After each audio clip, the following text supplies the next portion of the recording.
Bienvenue à la dernière émission de NC Sports Weekly News, le rendez-vous des accros du sport en mer.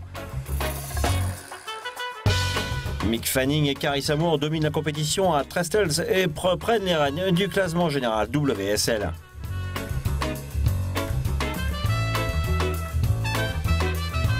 La Mini Transat 2015, île de la Guadeloupe 2015 est au large des côtes ibériques et fait route vers les îles Canaries.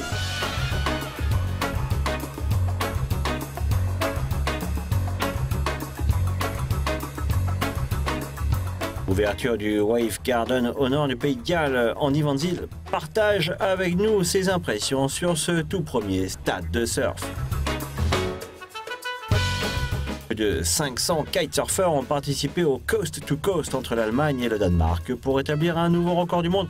Gruber et Rose se sont illustrés et Charlie Spocky était au rendez-vous.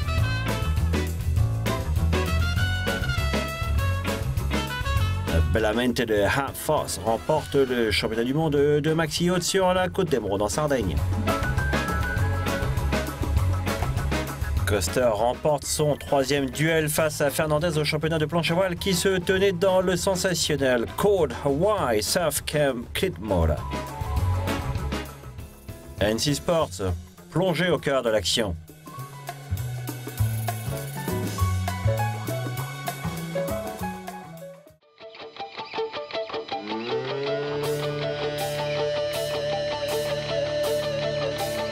Le week-end dernier à Trestles en Californie, Mick Fanning et Carissa Moore ont marqué de gros points dans la course au titre 2015 dans un championnat WSL très ouvert. Les deux vétérans ont aussi profité pour reprendre les rênes du classement mondial à seulement 3 événements de la fin du championnat. Suite à sa rencontre fortuite avec un requin lors de l'Open de J-Bay cet été, on peut dire que le multiple champion du monde Fanning a retrouvé toute sa superbe dans ce Hurley Pro, enchaînant les 8 et les 9 avec une régularité exemplaire. Je suis super content. Bon, Adriano est un super surfeur, un mec en or. Ouais, c'est de la bombe d'avoir le numéro 1 et le numéro 2 et de se la donner en finale. On s'est vraiment bien marré.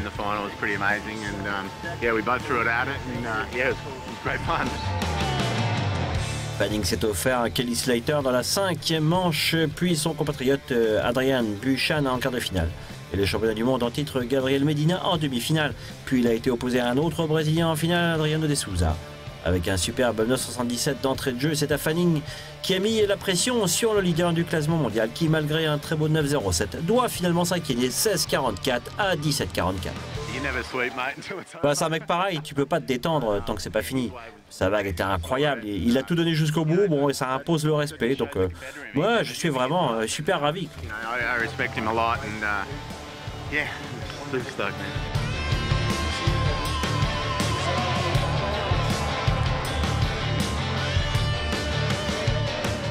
La double championne du monde hawaïenne Carissa Moore était aussi aux anges après s'être imposée face à la sud-africaine Bianca Buitentag lors du Swatch Women's Pro de Trestles.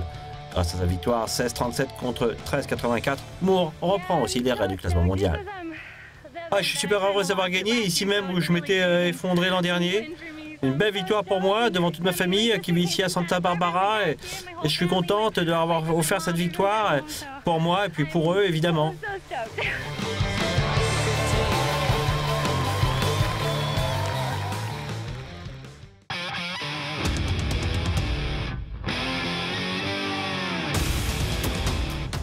Et c'est sous 8 à 10 de vent, s'engouffrant dans la baie de Douarn, nez Finistère par le nord-ouest que se sont élancés les voiliers de la Mini Transat île de la Guadeloupe 2015 qui a réuni cette année plus de 70 skippers dans les catégories Series et Prototypes.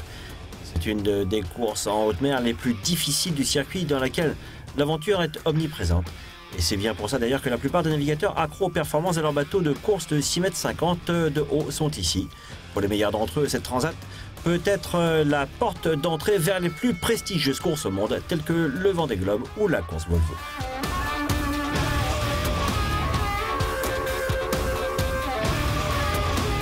Le premier sprint doit les mener à Lanzarote et dans les îles Canaries, un test d'entrée long de 1250 milles nautiques où la compétition est déjà rude. Les 48 premières heures de course dans le golfe de Gascogne ont été plutôt lentes et lundi des vents de 20 nœuds se sont levés, donnant enfin du rythme à la course atlantique. Les plus rapides font déjà cap au sud, au large de la péninsule ibérique, et il faut s'attendre à voir les positions en tête de course changer encore régulièrement, autant dans les catégories série que chez les prototypes. Désormais, les tactiques individuelles vont peser de tout leur poids dans l'issue de la course.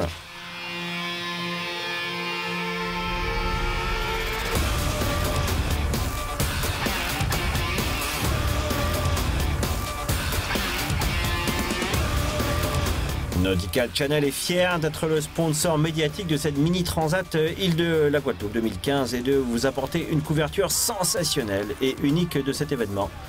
Ne ratez rien de la prochaine édition de Carnet de bord qui commencera le 2 octobre. Restez connectés sur NC Sports pour toutes les infos et les nouvelles.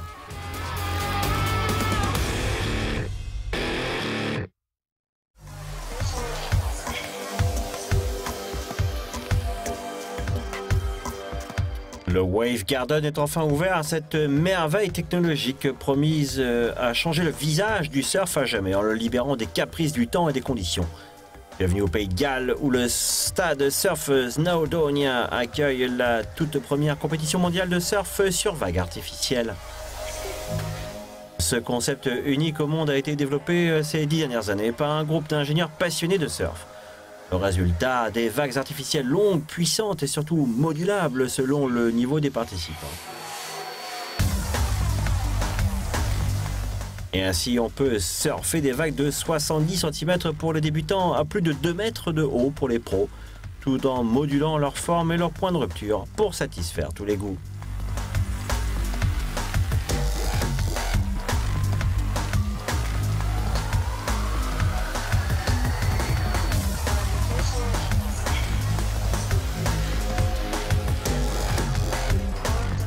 « 2000 fans ont eu la chance unique de venir assister à cette première compétition à élimination directe au meilleur des 5 vagues et jamais un fan n'avait pu approcher de si près ses idoles en pleine action.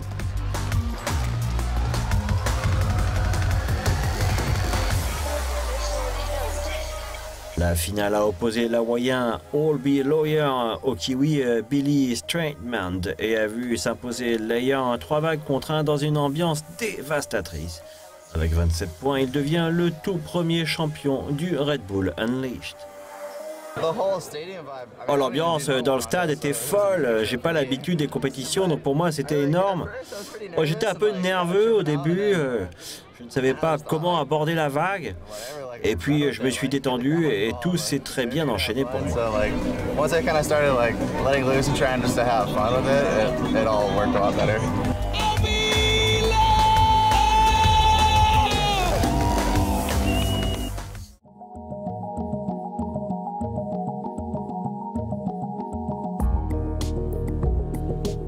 Et on dit qu'aucune course de kitesurf au monde n'est aussi difficile. Et pourtant, pas loin de 500 athlètes se sont réunis pour traverser les 21 000 nautiques de l'aller-retour entre l'île de Fehmarn en Allemagne et la côte danoise, aussi appelée Coast to Coast.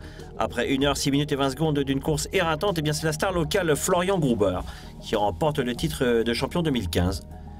Derrière lui, son compatriote Yannis Maus et le Hollandais Rolf van der Klut ne déméritent pas. Chez les femmes, c'est la Hollandaise Katja Roos qui réalise le meilleur temps en 1 h 23 minutes et 17 secondes, ce qui la place 7e au général.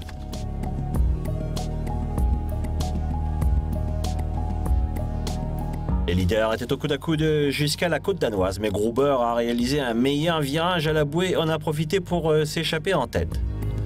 L'athlète âgé de 21 ans confortera son avance sur le retour pour signer une belle victoire. La Red Bull Coast to Coast 2015 a réuni 485 participants, battant ainsi le record du monde de kitesurfer participant à une course. Je pris un bon départ, je suis content d'avoir pu conserver la tête pendant toute la course. Bon, c'est génial d'arriver premier à la course, vraiment c'est la plus difficile du monde en plus.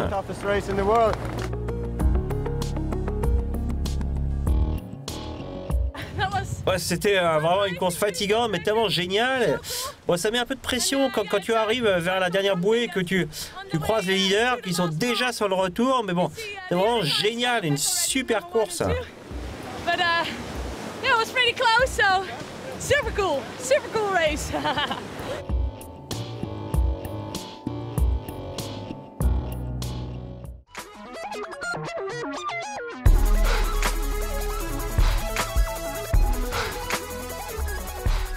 Pour la dernière étape du championnat du monde Maxi Yacht 2015, la Côte d'Emeraude en Sardaigne a offert des conditions parfaites avec 18 nœuds de sirocco, un vent local soufflant du sud.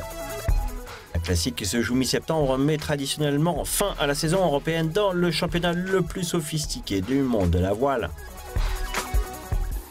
À bord du Maxi 72, Bellamente de Abfoss, le vétéran américain de la Coupe de l'Américain Terry Hutchinson, n'a pas quitté le podium des 8 courses disputées au fameux Yacht Club Costa Smeralda, ce qui lui a assuré le titre de champion du monde.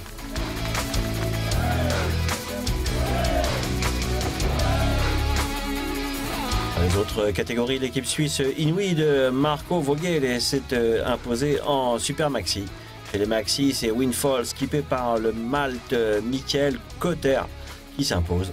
En classe Maxi hier, le Comanche de Jim Clark était le seul à faire la course. Et chez les mini-maxi, l'Italien Riccardo De Michele remporte la victoire à bord de H20. Et enfin, dans la classe Wally, c'est l'Anglais Thomas Boucher qui s'impose.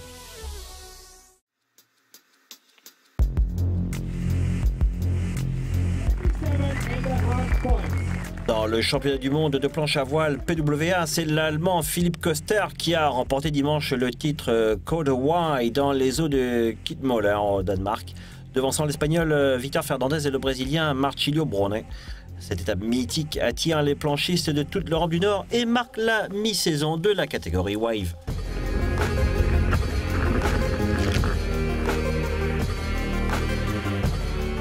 Köster et Fernandez n'arrêtent pas de jouer des coudes à coude depuis le début de la saison et on peut d'ores et déjà parier que les 4 dernières étapes en Allemagne, France, Maui et la Nouvelle-Calédonie ne feront pas exception. Les deux hommes sont maintenant à égalité au classement général mondial, mais Köster occupe la première place grâce à un plus grand nombre de premières places. Ne ratez pas toutes les dernières nouvelles de la Coupe du Monde Super Grand Slam qui se joue à Sylt ce week-end en exclusivité sur NC Sports.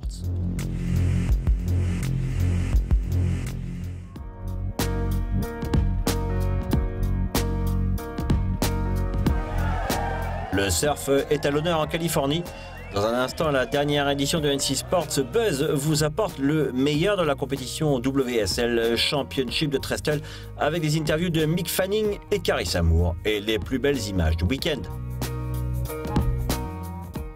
Plongez au cœur de l'action avec NC Sports.